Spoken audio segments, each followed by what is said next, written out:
Na Fórmula 1 não existe acaso, mas naquele dia o telefone tocou no lugar errado, na hora certa.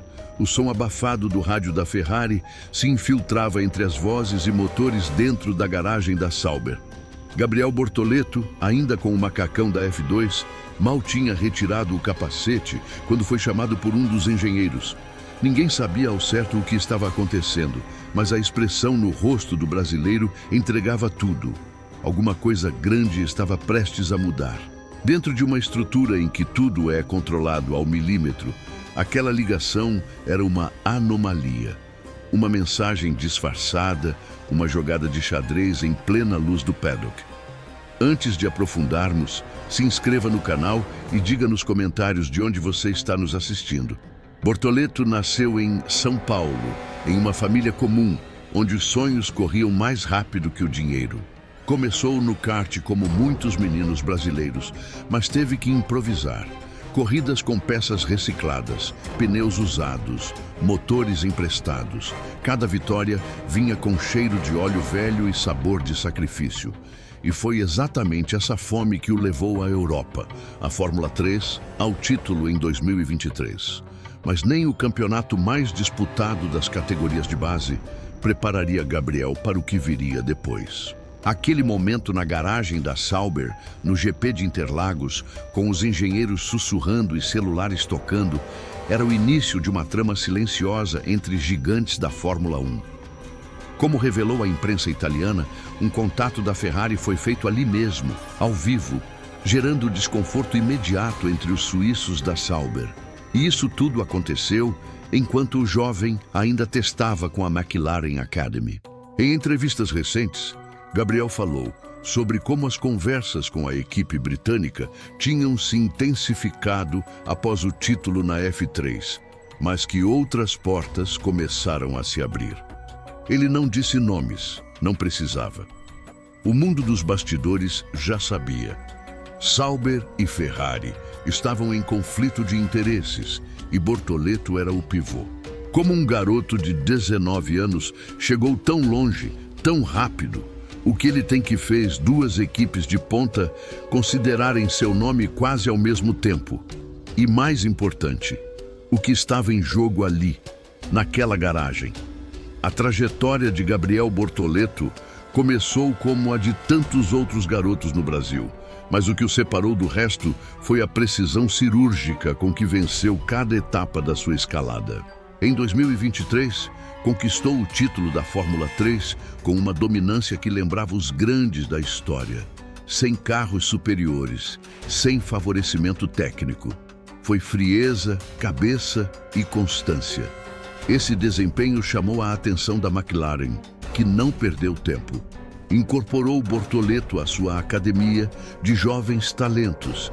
Mas o que ninguém esperava é que poucas semanas depois, o nome dele começasse a circular em reuniões discretas dentro de Maranello. A Ferrari, sempre cautelosa com suas escolhas, estava observando, e observando de perto. A primeira vez que Bortoleto pisou no paddock da Fórmula 1 como convidado foi em Mônaco. Nada oficial, nenhuma credencial especial. Apenas olhos atentos e um comportamento que os veteranos reconheceram de longe. Ele não estava ali para olhar, estava para estudar. Nos bastidores, rumores cresciam.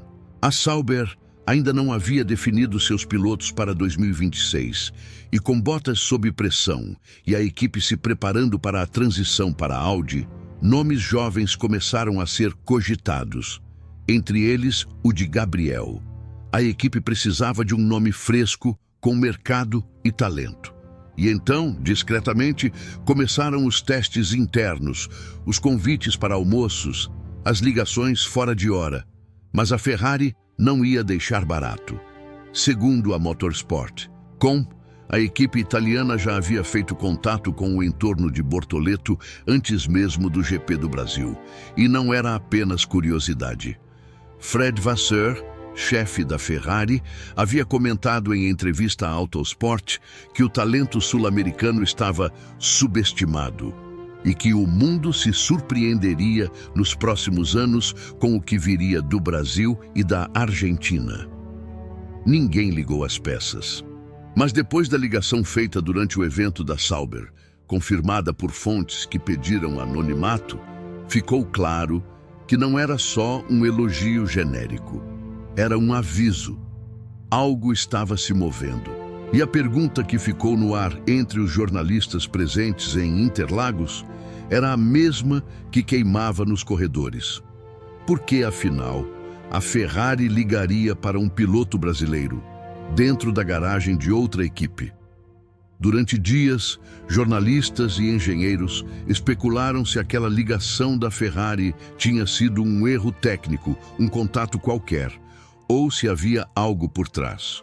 No mundo da Fórmula 1, onde cada segundo é cronometrado e cada movimento calculado, coincidências são raras. A hipótese mais aceita entre bastidores era simples e brutal. A ligação era uma mensagem, não para Gabriel, mas para a Sauber. Um recado silencioso dizendo: nós estamos olhando e vocês estão sendo observados também. Em um ambiente corporativo onde pilotos são tratados como ativos e apostas de marketing, Bortoleto havia se tornado uma peça valiosa no tabuleiro, mesmo sem ter feito uma única volta oficial em um treino de sexta-feira. A Fórmula 1 vive hoje uma era onde o talento precisa ser 2 vezes mais barulhento que o dinheiro para ser notado. E quando é notado, precisa calar o ruído da política com resultados que beiram o impossível. Gabriel não teve família milionária, nem sobrenome com pedigree de paddock, mas teve algo que poucas vezes sobrevive ao sistema: consistência. Enquanto muitos caem pelo caminho, ele subiu degrau por degrau, sem pular etapas, sem escândalos. Sua simples presença entre as disputas internas de Ferrari, Sauber e McLaren já diz muito sobre o novo tipo de piloto que está emergindo. Um que une performance, inteligência emocional e maturidade estratégica. Ele não entrou pela porta da frente. Entrou pela fissura do sistema, e isso pode mudar tudo. Talvez o telefone tenha tocado para Gabriel naquele dia, mas no fundo era a Fórmula 1 que estava sendo chamada ao futuro. Um futuro onde o Brasil volta a ter uma chance real de reescrever sua história nas pistas.